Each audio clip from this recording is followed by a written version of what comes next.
Hey,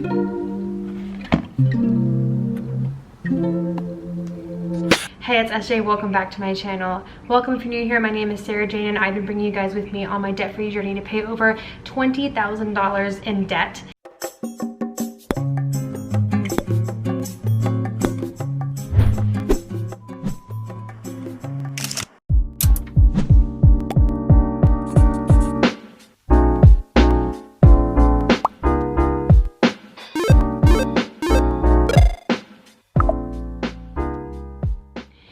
If you watched my April debt payoff update, you will say that I killed April. It was amazing. I stayed within budget. I got a lot of extra money from my side hustle work, and we are well on our way to paying off my car. So, time to budget. So how I structure these videos, I talk about first how I did on my previous budget. And then I go into my current take-home pay. I don't start by my gross pay. It just makes the video exceptionally long. Just know that I put 10% towards my retirement. I put some money towards my AHSA medical, and then I also put money towards my benefits through work. So all that gets taken out before I even see my paycheck, which I like because that way I don't even have to think about it. And then I start from my at-home pay, talk about what bills I'm paying off, and then we talk about my actual budget for the upcoming month. The sun also kind of came out of nowhere. It's been gloomy all day today, and now it is just fiercely shining like on me. I don't know what to do. Anyways, it's fine. Really quick before we get started, do you guys prefer if I talk about money in terms of percentages or in terms of like actual dollar value? So like, for example, I could say that I put 50% of my paycheck towards my mortgage, or do you prefer that I say I put X amount of dollars towards my mortgage? Let me know in the comments below. I've seen people do it both ways, just trying to figure out what works best for me. Alrighty, moving on to how I did last time on my budget. I had allocated $200 towards my groceries, $50 towards home improvement, $70 towards gas, $130 in the miscellaneous fund, which is like my flex spending fund. I put $50 in my out fund, which is like my fun if I go out to eat with like my girlfriends or get drinks and, you know, pick up the tab for my boyfriend, blah, blah, blah. And then I set aside $55 for a haircut because your girl needed it. In terms of all that, I actually stayed within budget, which was super exciting. Honestly, this lighting is really bothering me. So we're gonna change location. Okay, I feel like this is not as aggressive in terms of massive amounts of light just beaming on me and making me feel just exceptionally too warm. Hi, Tiger. In terms of how I did in my last budget, I did really well. I didn't go over in anything. And in fact, I actually had $20 left over by the end of the month. So that was really awesome. So let's go ahead and talk about my current payments coming up for my bills. So the first thing I do is I always put money aside for my mortgage. Now I know some people pay for their mortgage in lump sum from one paycheck, like at the beginning of the month or something, but for me, I put aside money every paycheck that goes towards my mortgage. So I put $700 aside for that. I went ahead and paid my credit card minimum payment, which was $200. I have two HOAs that govern over me, but only one is due monthly, the other one is due quarterly. So I went ahead and paid my monthly one, which is $254, paid my cell phone bill, which is $76.04. My water bill is due, so my water bill is $124. This is also happens every quarter, and what I do is that same account that I put money aside for my mortgage, I actually put like more money into that account than what is actually needed for my mortgage and my HOA fees.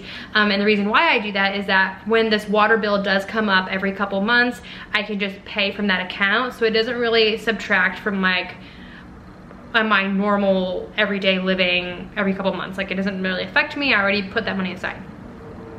I had a $15 charge from Pixieset, and if you don't know what Pixieset is, I do photography on the side, and Pixieset is the web domain that I use that houses like my web page and my photo galleries for my client. It's kind of a necessity, so I have to pay that. I also have a $6 Google Gmail bill that's due this upcoming week, and wow, the clouds are just killing the colors in this video today. But anyways, that Google Gmail is for my photography, so I think it looks a lot more professional. That my email address is like info@photography.com instead of like photography@gmail.com. It just gives me a custom name, and I just think that looks more professional in terms of like forward facing with my clients. And then I also have a $25 MusicBed bill this month. Now MusicBed is where I get all my copyright free music. I actually I don't really use a lot of music anymore in my videos. I haven't really been making vlogs lately. I do miss making vlogs, so I kind of want to bring them back, but I haven't made any lately. So with me not making any vlogs, I'm not really using this copyright-free music service. However, I had to sign a 1-year contract with them, therefore meaning that I can't get out of that contract until July, so it is what it is. I still have to pay for it, and it's kind of expensive. Like, I know there are cheaper options out there, and I just like wasn't really aware of them, so it is what it is. But I like MusicBed. It has like some really lit music. So anyways, those are all my bills for this month, which if you subtract the water bill, because that's already money I have set aside, it equals to $1,276 that's going towards my bills this month. Before we get into my budget, I just kind of want to talk about 2 quick things in terms of bills. So I noticed that I got hit with a bill on my last cycle that I wasn't tracking. I was tracking it, but I was tracking to get charged for it at a later point. For me, I personally really enjoy paying my bills manually. That way I know exactly when money is leaving my account. But I know some people just prefer auto pay. I am not one of those people. But this particular service, which is my Adobe Creative Suites, that gives me all of my apps for Photoshop, for Lightroom, like everything that I need as a photographer, plus more, is billed to Adobe Creative Suites. So long story short, they charged me earlier than I was expecting, and it was like $52 or something like that, and I was like, oh my gosh, this is like so expensive. And I started looking into it, and then I realized I'm a student.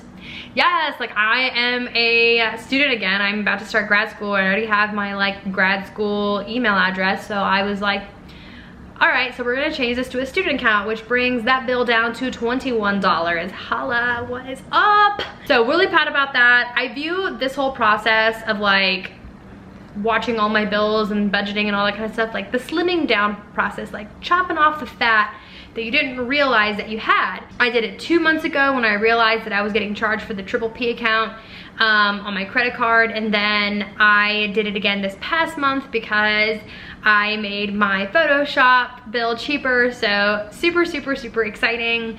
I mean, that between those 2 charges, that knocks down my bills like $90 a month already. Another bill that I have not decided if I'm gonna get rid of, but I'll just go ahead and share it with you guys before we get into my budget, is my gym membership. I pay $50 a month for a gym membership, and I honestly haven't been to the gym in forever. I really like the gym in the winter months because I like to be able to do cardio, but in the past 2 months, I think I went to the gym once. Nowadays, I play tennis outside. Now that it's warmer, I run a lot with Cider so that she can get exercise. I just do outdoor activities, and then if it is bad weather, I like to do Chloe Ting at home. So for me to pay $50 for a gym membership a month, and it just seems kind of silly. I haven't pulled the trigger on like canceling that gym membership yet, but it is definitely something I am considering doing in the near future. So maybe on my next budget video that will happen. All right. So let's get into the actual budget and like what I'm gonna be working with for these next 2 weeks. So I'm keeping most of my categories the same. Groceries is gonna stay at $200. Home improvement is going to $50. I've changed gas to transportation, and the reason why is because I've been kind of fluctuating between driving and taking the metro. The DC Metro is a little bit different than the New York City Metro because the New York City Metro has a flat rate, and you can go anywhere you want, versus the DC Metro, it changes by the peak hours, and it also changes based on your location and how far you're going. So sometimes taking the metro isn't actually cheaper than just driving, depending on the day. Anyways, so I've decided to change gas to transportation, and I'm leaving that at $70 for now. Definitely gonna see that increase probably later, but that's where we're at for now. I have my out fund. I increased that to $60. The weather's warming up. I know I'm gonna wanna see my friends, so went ahead and did that. I included a Mother's Day in my budget because, listen, this time last year for Mother's Day, I had just lost my job and I could not get my mom flowers, and it made me really, really sad. So I went ahead and budgeted to get my mom flowers, and I've already ordered them, and they were $67, so I'm already just budgeting that for the flowers. Alrighty, and then the last thing in terms of my categories is miscellaneous. I think I'm gonna start calling that my flex fund, miscellaneous flex fund. And the reason being is because that is money that goes towards if I wanna buy clothes. I don't really buy clothes a lot, but if I wanna buy clothes, that's that. Or if I wanna get myself a little something small, like there's that. If I need to pool money, like let's say I bought an exorbitant amount of groceries, like if I need extra money, it'll come from the flex fund. The flex fund is just non-categorized money, but it's money that I have that I can use if I want to. I'm not one of those people that's like, you can't buy clothes. Sometimes you have to buy like a shirt for work. I don't know what to tell you. So anyways, in the flex fund is the remaining amount of money, which is $92. So that's what I'm working with, a total of $539 for the next 2 weeks. The last 2 budget with me's, which is like when I started this whole series, I have stayed on budget and haven't had any issues, so fingers crossed that that's going to continue to be a trend. So check back in 2 weeks to see how I did. But anyways, guys, that is this budget with me. I hope you guys enjoyed it. Be sure to give this video a thumbs up if you did. Let me know in the comments below if you think I should convert everything to just percentages. I think percentages is better for people who want to compare their budget to mine, because you can't really do that with actual numbers, but sometimes I think some people find numbers more interesting. I don't know, you let me know. You let me know what you think, but let me know that in comments below. Subscribe, like this video. Don't forget to follow me on Instagram. I live on Instagram and I love Instagram stories, so be sure to give me a follow there. But that's about it, guys, and I'll see you later. Bye!